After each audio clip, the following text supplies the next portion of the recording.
In today's video, I'm going to teach you how to add comments in a cell using Excel VBA.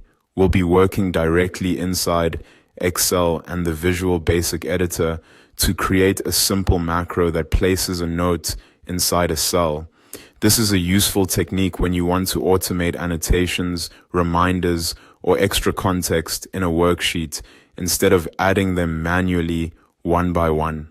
First, open the Excel workbook where you want to add the comment using VBA. Make sure you're in the correct file before moving on, especially if you have multiple workbooks open. Next, open the Visual Basic Editor by pressing Alt and F11 on your keyboard. This will take you to the VBA environment where you can write and run macros for your workbook. Once you're in the editor, go to the Project Explorer and select your workbook. Then from the top menu, click Insert and choose Module.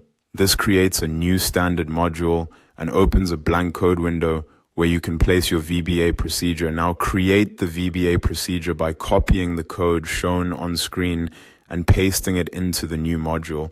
If needed, pause the video here so you can clearly review the code and make sure everything is entered correctly. This procedure is what tells Excel which cell to target and what note to place in it. After that, modify the target cell if needed.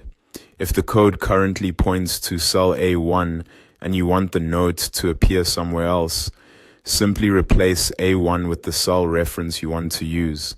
This lets you control exactly where the note will be added. Then update the note text. Replace the sample message, "This is a comment," with your own text. You can make it as short or as descriptive as you need, depending on the purpose of the worksheet. When everything looks good, run the macro by pressing F5. This executes the procedure immediately, and Excel will apply the note to the cell you specified in the code. To verify that it worked, return to the worksheet by pressing Alt and F11 again. Then click on the target cell or hover your mouse over it if needed. You should see the note attached to that cell. If you don't see it right away, double check that the cell reference in your code matches the location you intended and make sure the macro is run successfully. And that's it. You've successfully used Excel VBA to add a comment or note to a cell automatically.